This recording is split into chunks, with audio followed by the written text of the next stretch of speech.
Ayoko na ng ganitong buhay! Ayoko na! Mga par! Yung mga kumpare ko dyan, yung mga lalaki dyan, yung may mga asawa dyan na babae, Diyos ko! Mali! Mali itong mga pinagkakawa natin sa buhay natin! Dapat hindi tayo sumusunod sa asawa natin! Ito, tandaan nyo, kung naririnig nyo man ako simula ngayon, itagaan nyo sa bato! Kung hindi nyo itaga sa bato, ipukpok nyo sa ulo nyo yung bato! Dapat ang asawa natin, hindi natin sinusunod yan! Ha? Hindi natin sinusunod. Dapat yung mga sahod natin sa atin lang. Ayaw nagpapakahirap tapos sila ang magkiklaim. Sa kanila ibibigay, ay hindi pwede yan. Dapat baguhin na yung mga rules sa kanyang buhay. At saka isa pa.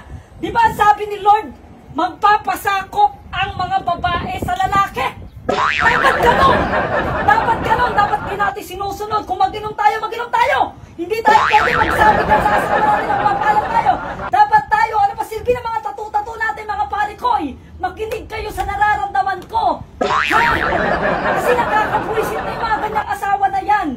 Kung may asawa kayo, dapat kayo ang mga masunod. Yung mga lalaki, yung mga babae, dapat yan ang inuutos-utusan natin. Kasi nagsasakop sila sa atin. Ganun yun, ayun ang sabi ni Lord. Kaya kayo, kung nakikinig kayo sa akin mga lalaki dyan, simula ngayon, makinig kayo, itaga nyo to sa bato. Kayo ang susundin ng mga asawa nyo at hindi tayo ang susunod sa kanila, lalo na yung mga sahod natin. Naintindihan nyo? Ng dipuman na yan. Yung mga asawa natin, dapat yan sinusunod natin. Kung narinig ko kung mga lalaki kayo, yung mga sahod nyo, pagtapos, tuwing 15, ibigay agad. Hindi, sinasabihan ko lang yung mga kumpare ko, baka narinig nila ako yung mga kapitbahay natin dyan, mga kumpare ko yun eh. Kaya sabihin nyo sa mga asawa nyo, konti-kontian lang naman yung utos sa inyo. Siyempre, napapagod kasi sila mahal. Kanina pa ka ito naririnig, tapos ngayon babawiin mo yung mga sinabi mo? Ano ba sinasabi ko? Sabi mo nga, huwag magpapasakop eh. Ano wag papasakop? Narinig mo! Ano ka ba namang sinabi ko? Pag nagpasakop sila, dapat yung mga asawa namin ang masunod. Yung mga lalaki, utos-utosan lang yan. Pagdating ng sahod namin tuwing 15 katapusan, bigay agad sa asawa. Hindi ka naman narinig mo kanina. Ano narinig mo? Medyo ano lang yung pandinig mo, mali lang yung pandinig mo eh. O so, ginawa mo pa akong bingi. Kanina pa ako nandito sa likod mo, naririnig ko lahat eh. Tapos nung nakita mo na ako, biglang nagbago yung statement mo, magiging... Wala naman, kanina pa pala. Ano? Wala, tinitignan ko lang yung ano. Are! Basta sundin nyo lang yung mga asawa natin ha. Tsaka ingay mo, kaya dito ng kapitbahay natin eh. Lagi ka nagsisigaw-sigaw eh. Nagsisigaw-sigaw, ngayon lang ako Tignan mo, inuna mo pa yung sigaw-sigaw, di ka nga naglinis, di ka pa nagwalis, di ka nga nag-ano ng mga tubig. Kanina ko pa, kanina nga, ang dami na. Paubos, tignan mo hanggang dun oh. Mahal yung tupid kanina, tupid. Ngayon, ayan na lang yung natira oh. Nagsain ka na ba? Saan na ako lahat ginawa ko na, naglaba na ako. Oo. Pinatulog ko na yung anak mo. Oo. O yung pera, yung sinahod ko kahapon, nandun na rin. Kaya nagreklamo ka dito sa taas, pinaparinig mo ba sa buong kapitbahay Pinaparinig ko natin? sa kanila na pagka ganyan, yung sistema ng buhay, makinig lang sa asawa para walang away. Kasi hindi ka nakikinig eh. Hindi ako makikinig. Mula first floor hanggang fourth floor, nilinis ko, mahal.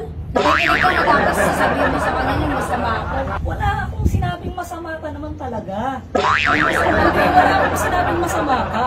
Sinabi ko, kung di kami susunod, kami yung masama sa asawa. Kasi minsan mo lang pag-chismis ako ng kapitbahay natin na Chismis. kala mo lagi ka kinakawawa, minsan ka lang nang maglinis eh. Wala naman ako sinabing kinawawa ako Eh eh. kanina pa nga ako nandito, kanina pa ako bingi. Pahirig ka? Nung pag-hearing aid ka, guwi mo pa akong bingi ah. Kaya ano pa ang gagawin ko sa baba? Dito! Tapos na eh, ano pala Ayun yung linis mga agiw, alisin mo lahat yung agiw. Tapos yung alikabok doon, punasan mo kasi pag may bisita nakakaya. Tapos eto, pag dikit mo doon, tanggalin mo yung salamin, alikabok no. Ayan yung mga bote, lagay mo doon sa baba. Ang gawin ko sa bote? Pukpok ko sa'yo? Ano kaya isa yun? Ipupukpok ko ba doon para mabasag, tapos itapon? Ayun yung basura nakikita mo, di ba? O, kung pagod ka na sa buhay mo, pumasok ka din sa basurahan. Inaakit mo pa ako dito sa 4th floor para lang tignan kung naglilinis ka ba talaga. Tsaka di ka pa tapos yung bedsheet natin, laban mo, ang kapal-kapal nun, di ba? Hindi ko kaya Wala, laban. sige na, makapal na yung mukha mo. Yung bedsheet, kailangan na kasi makapal na yung marumi. Tapos Marumi na. magsayang ka na, tsaka luto, mag-aalas 6 na. Tapos na. Bago ulam. Tapos na. Yung kotse sa labas, car washin mo ha. Tapos na rin yun. Bilisan mo, Oo. meron ka lang ditong 10 minutes para bumaba dun, maglaba. Sige na. Ha?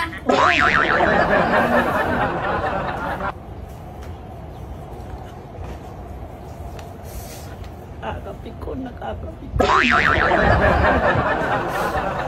Usin ko na to.